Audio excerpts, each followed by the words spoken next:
Assalamualaikum warahmatullahi wabarakatuh. Selamat pagi pemirsa, senang sekali saya Farid Hasan menjumpai Anda dalam Tawakal. Dan pemirsa di studio alhamdulillah sudah bersama kami Ustadz Hayat. Assalamualaikum Pak Ustadz. Waalaikumsalam warahmatullahi wabarakatuh. Terima kasih Pak Ustadz sudah hadir di Tawakal. Sama-sama. Apa kabar Mas Hasan? Alhamdulillah baik. Alhamdulillah. Dan pemirsa, Ustadz Hayat ini nanti akan memberikan tausiah dan juga insya Allah jalan keluar untuk narasumber kita bernama Mbak Sukma yang memiliki masalah dalam kehidupannya. Assalamualaikum Mbak Sukma. Waalaikumsalam Mas Farid. Mbak Sukma, mohon maaf ini bonekanya saya ambil dulu boleh karena Kenapa? keganggu audionya di clip onnya, mic clip onnya. Enggak boleh. Udah kita pindahin dulu aja. Enggak. Nangis ntar nggak boleh. Enggak apa-apa. Nanti di sana ada yang ngejagain ya. Boleh ya? Ya? Boleh ya? Dijagain Iya, ya. kita jaga. Awas kalau ada apa-apa kalian ini bisa celaka loh kalau ini anak aku. Enggak, insya Allah enggak apa-apa. Kita jaga ya Mas Sukma ya. Oh ya. Kasih. Maaf ya Pak Ustadz. Iya, enggak apa-apa. Mas Enggak apa-apa. Mas Kami Sukma. memahami. Ya, mohon maaf ya Mbak. Gini, tadi saya mau ngambil boneka tapi Mbak Sukma bilang itu anaknya. Iya itu anak saya. Ya gini deh, anaknya udah sekarang udah lagi diamanin sama teman-teman, udah lagi ditenangin. Mbak Sukma mau cerita apa ke kita? Saya mau anak saya. Saya mau anak saya Mas. Emang kenapa anaknya kenapa? Anak saya dibawa. Dibawa sama? Dibawa sama suami saya. Gara-garanya kenapa boleh tahu nggak? Suami saya itu jahat. Dia mau ngambil anak saya. Oke, gini Mbak Sukma, sebenarnya ada apa sih Mbak Sukma datang ke kita pengen cerita katanya. Cuma ini udah ada kesempatan untuk cerita, kebetulan ada Ustadz Ya. Hayat juga di Ya. sini. Mungkin bisa Silahkan. diceritakan asal muasal masalahnya seperti apa hingga apa akhirnya yang terjadi itu sehingga Mbak Sukma betul-betul depresi terkait peristiwa yang dialami Mbak Sukma. Saya nggak bisa ketemu sama anak saya, Mas, Pak Ustadz. Anak saya diambil sama suami saya. Suami saya itu jahat, Pak Ustadz. Ya. Jahat. Boleh tahu gara-garanya kenapa bisa ngambil kayak gitu? Jahat suami saya. Jahatnya sama Mbak Sukma juga. Iya, sama anak saya juga. Apa yang dilakukan? Dia lakukan ke Mbak Sukma tuh apa? Dia nggak ngebolehin saya ketemu. Ini karma buat saya, Mas.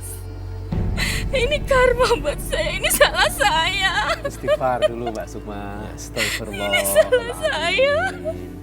Alladzi la ilaha illa huwal hayyul qayyum wa atubu ilaih. Istighfar, Mbak. Insyaallah nanti akan lebih tenang. Istighfar, Mas.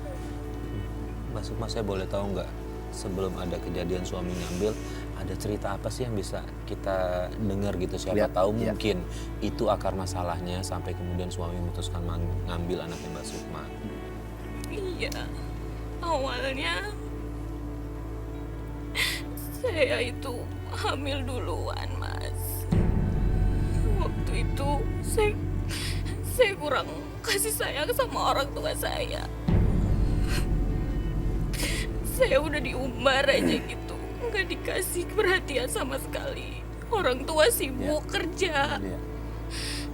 nggak pernah ngasih kasih sayang sama saya. Akhirnya saya lari ke pergaulan bebas.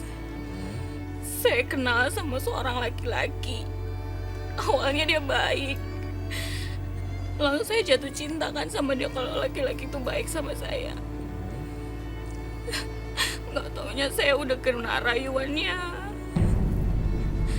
Saya nyerahin semua apa yang aku punya ini sama laki-laki itu yang sekarang yang jadi suami saya. Termasuk mohon maaf kehormatan Mbak Sukma sendiri. Iya. Pak Ustadz, Ya. gini Pak Ustadz, awalnya dia bilang dia nggak dapat perhatian dari orang tuanya, kedua Betul. orang tuanya. Kemudian dia mencari pelarian Ya. ke hal yang dibenci sama Allah. Ya.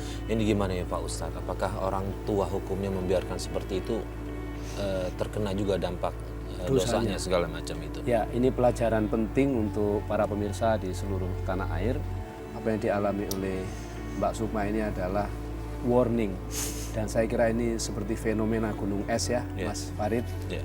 Tidak hanya Mbak Sukma yang mengalami, banyak keluarga yang lain yang merasakan hal yang sama dan mengalami peristiwa tragis yang sama. Maka saya perlu ingatkan kepada seluruh pemirsa di tanah air dan Mbak Sukma serta kita semua bahwa anak adalah amanah dari Allah. Anak itu bukan milik kita. Kalau anak itu milik kita, berarti terserah kita mau ngapain, namanya milik kita. Tapi ingat, anak bukanlah milik kita, tetapi amanah dari Allah. Setiap amanah akan dimintai pertanggungjawaban. Maka apa yang dilakukan oleh ayahnya Mbak Sukma ini adalah dosa besar. Karena dia tidak menunaikan amanah dengan sebaik-baiknya. Kalau kemudian Mbak Sukma terjerumus ke dalam pergaulan bebas, yang akhirnya terjerumus ke dalam perzinahan, hingga kemudian melahirkan anak, ini tentu peristiwa yang sangat menyedihkan. Tidak hanya bagi orang tua, tidak hanya bagi Mbak Sukma, tapi untuk kita semua, untuk kaum muslimin dimanapun berada. Menyedihkan karena dari sinilah kerusakan demi kerusakan akan terus muncul kalau tidak segera dibenahi. Bagaimana cara memperbaiki semua ini? Keluarga harus melakukan introspeksi bahwa anak adalah amanah dan amanah itu harus dijaga sebaik-baiknya.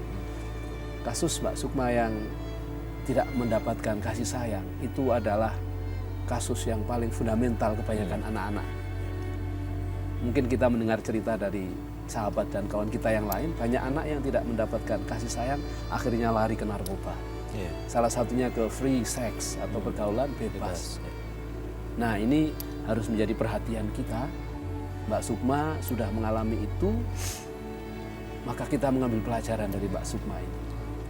At-taibu minadz-dzambi kaman la dzambalahu. Ini hadisnya Rasulullah. Jadi orang-orang yang bertobat dari segala macam kesalahan dan dosa, maka orang itu akan diampuni segala macam salah dan dosanya itu, alias tidak punya dosa lagi. Asal tobatnya taubatan nasuha. Nah, ini ditegaskan dalam Al-Quran. Ya ayyuhalladzina amanu tubu ilallahi taubatan nasuha. Wahai orang-orang yang beriman, bertobatlah kalian kepada Allah dengan tobat sesungguh-sungguhnya tobat. Karena apa? Semoga saja dengan taubatan nasuha asa ayaghfira lakum dzunubakum wa yukaffir ankum sayyi'atikum wa yudkhilakum jannatin tajri min tahtihal anhar. Semoga dengan taubatan nasuha ini Allah akan mengampuni.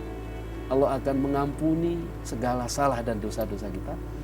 Allah akan menghapuskan, meleburkan segala kekhilafan dan kesalahan kita. Dan akhirnya kalau sudah tidak punya salah dan dosa, surgalah tempatnya. Ya, baik, terima kasih Pak Ustadz. Nah, Mas Sukma, saya mau tanya lagi nih. Mas Sukma, tadi kan setelah ketahuan, mohon maaf, hamil di luar nikah, kemudian apa reaksi dari orang tua Mbak Sukma setelah tahu itu? Orang tua saya marah sekali. Marah, maki-maki saya. Ya saya balik maki-maki dia dong. Saya balik protes. Ini karena salah orang tua juga. Kenapa nggak pernah kasih sayang sama saya? Sibuk ngurusin pekerjaan gitu. Uang dan uang terus. Nggak pernah ada waktu buat saya. Saya juga balik menyalahkan. Saya juga dipukul, Mas, juga. Waktu itu dipukul sama orang tua saya juga. Dan waktu itu lebih parahnya lagi, orang tua saya yang nyuruh kandungan saya.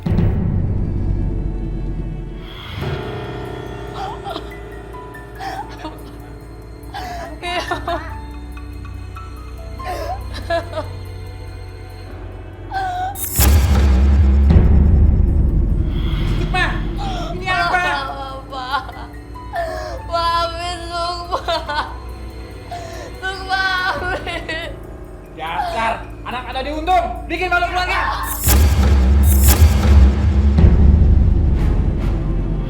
Sukma, ibu tak kira kamu begitu, Sukma.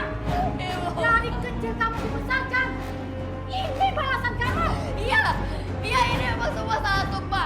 Tapi apa ibu sama bapak pernah mikir? Ibu sama bapak gak pernah peduli Sukma.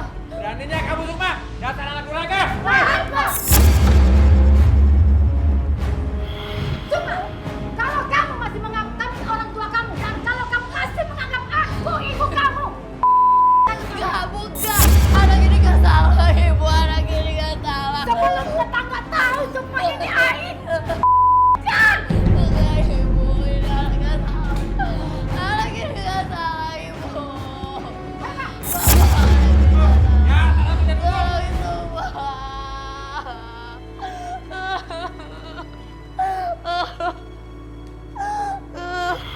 Ustadz, ini ada dua hal nih. Kalau yang saya dengar dari jawabannya Mbak Sukma ini adalah satu, orang tuanya itu Tidak peduli. tidak peduli. Yang kedua, orang tuanya ingin dia menggunakan. Tapi ada satu hal yang saya juga pengen tanya sama Pak Ustadz. Bolehkah seorang anak menyalahkan kembali apa yang dia lakukan ke orang tuanya? Jadi ada 3 hal nih Pak Ustadz. Pertama yang harus kita ingat, Iya. setiap peristiwa yang terjadi kan ada sebab musababnya. Seorang anak berhak untuk menuntut tanggung jawabnya orang tua. Berhak menuntut tanggung jawabnya orang tua. Tetapi dengan cara yang baik. Karena memang Islam itu mengajarkan cukup detail soal bagaimana interaksi seorang anak dengan orang tuanya. Maka pemirsa, meskipun kita mungkin tidak senang dengan orang tua, kalau caranya baik, insya Allah solusinya akan ada nanti. Nah, itulah yang disebutkan dalam Al-Quran, wala taqul lahuma uffin wala tanharhuma wa qul lahuma qaulan karima. Jangankan kita memaki, mencaci, mengatakan atau uffin, itu saja tidak boleh. Kalaupun kita harus ngobrol, ngobrollah dengan bahasa yang mulia, bahasa yang lembut, bahasa yang baik. Asumsinya kalau orang tuanya bertanggung jawab. Bagaimana dengan orang tua yang meminta menggugurkan kandungan, orang tua yang membiarkan anaknya terjerumus ke dalam pergaulan yang salah seperti yang dialami oleh Mbak Sukma. Tentu saya tidak menyalahkan apa yang dirasakan oleh Mbak Sukma ya. Saya bisa memahami dan saya kaget ketika orang tua meminta gugurkan kandungan Anda. Padahal apa yang terjadi dan dialami Mbak Sukma akibat dari kelengahan kelalaian orang tua. Seharusnya orang tua itu menjadi pengayom. Maka ini menjadi catatan penting untuk pemirsa di seluruh tanah air. Ketika menghadapi masalah dan problem tertentu, jangan langsung melakukan blaming, jangan langsung menyalahkan, tapi tahan diri, bersabar, cari solusi. Amanah seorang anak itu adalah amanah yang akan dimintai pertanggungjawaban. Maka didik yang baik, kelola yang baik. Insya Allah anak akan tahu bagaimana cara berbuat baik. Laki-lakinya itu tahu kalau Mbak Sukma hamil? Ya tahu Mas. Tahu. Dan dia juga setuju untuk Setelah menikah saya makin gak karuan. Dunia saya udah kayak ada di neraka gitu Mas Farid. Udah mau menikah, cuman udah gak pernah dikasih nafkah. Udah gak pernah dia gak peduli lagi sama saya. Entah mau makan atau enggak. Anaknya mau makan apa gak pernah tahu, gak pernah pengen tahu.